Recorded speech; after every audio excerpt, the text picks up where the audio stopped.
Hello, Super Beanie-man here, and welcome back to the final Last of Us month video on Super Beanie-man Gaming.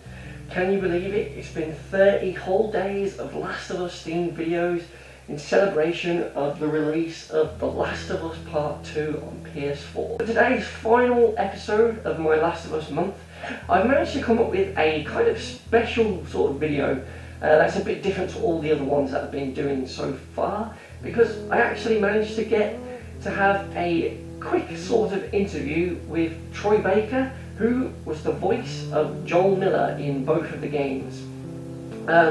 So this actually happened on the 18th of June, which was the night before The Last of Us Part 2 released. So I hadn't seen anything of the game at that point. So I was just sort of asking him some sort of general questions, and there's a couple of questions about maybe where the sequel could go, not knowing what happens in Part 2. So I kind of felt like some of the questions I asked him at that point kind of ended up being a little bit redundant after you played Part 2. So I tried to message him again and ask some different questions based on what I've seen in Part 2.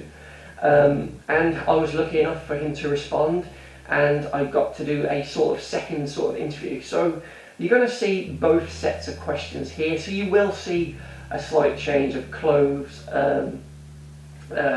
just because it was recorded on different days. I have took out a few of the redundant questions, but we'll put some of those pre-Last of Us 2 questions at the end of the video, because there is a funny one or two in there. So yeah, please enjoy the Last of Us interview with Troy Baker.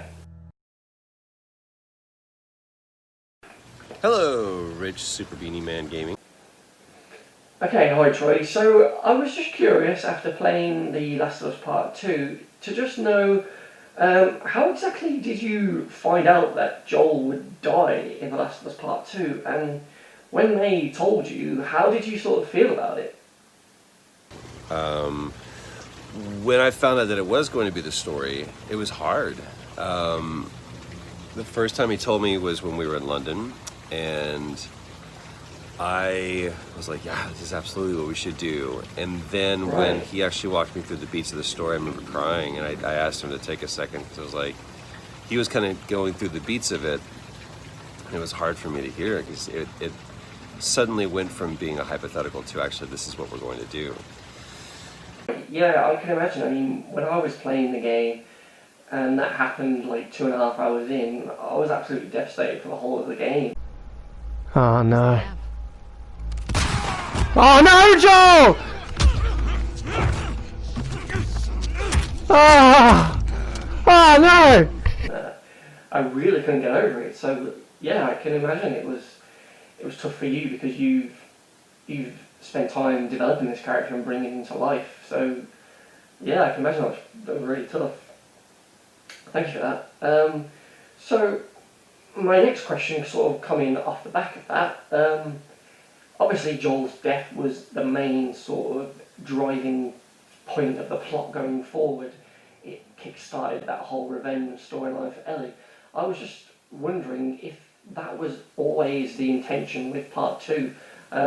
Was there ever a version where, for instance, maybe Joel didn't die and instead it was Dina who died, or maybe Tommy and other people in Jackson, and that spurred on Ellie to get revenge? Or was it always just going to be Joel? Let me see if I can answer these. Every version of the story that Neil pitched to me, not pitched to me, but shared with me, this was always the story.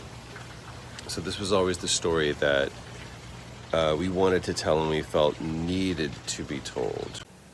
Okay, so my last question for you, Troy, actually involves your last day on set of The Last of Us Part 2. I'm just wondering what was the feeling like that day, and you know, what was your final scene that you actually filmed? My last day on set was actually, if I remember correctly, was the first scene of the game. It was the scene between the start with Tommy and I. I think it was the last thing that we shot. There was that. We did do one pickup of me singing, but the last scene that I shot was was the scene with Tommy. Interesting, right?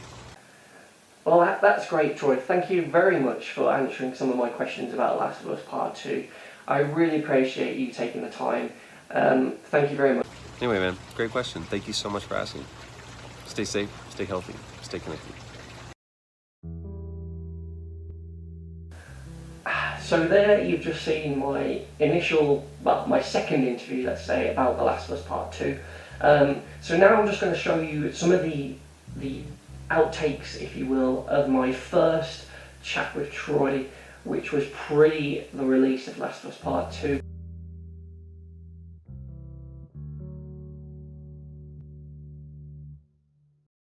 Rich, you ask fantastic questions. Let me see if I can answer them for you. Number one, if I could be any other The Last of Us character, who would I be and how would they sound? They would be a clicker and they would have a southern accent just because I think they'd be hilarious. So instead of like the normal, it'd be like,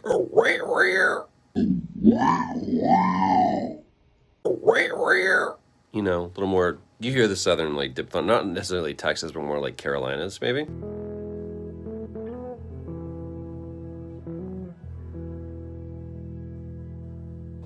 On 2, the fact that it shipped. What inspired Joel's voice, the person that Joel was?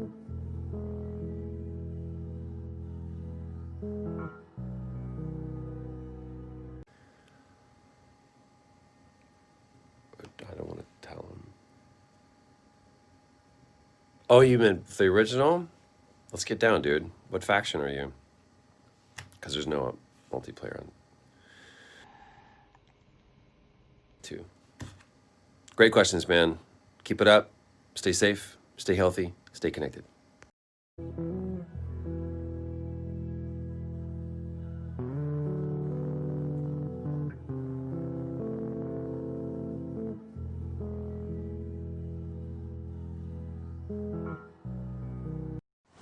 Hello, people.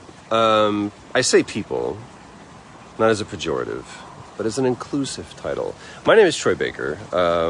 I'm here to support my friend Rich. You might know him as Super Beanie-man Gaming, because I support people who create things, and he's creating very cool things. Namely, this entire month is devoted to making a video about The Last of Us. So, you should do all of the things you should normally do, which is like, subscribe, all that kind of stuff. Support.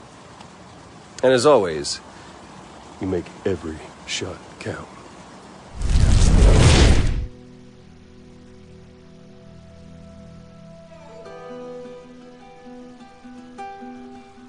The number of confirmed deaths has passed 200. The governor has called a state of emergency. There are hundreds and hundreds of bodies lining the streets.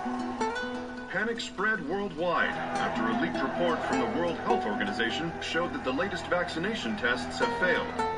With the bureaucrats out of power, we can finally take the necessary steps.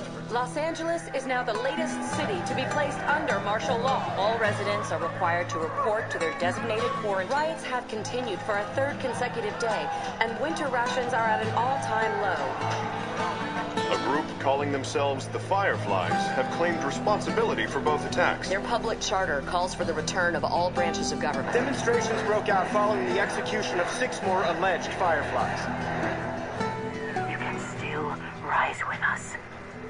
Remember, when you're lost in the darkness, look for the light. Believe in the Fireflies.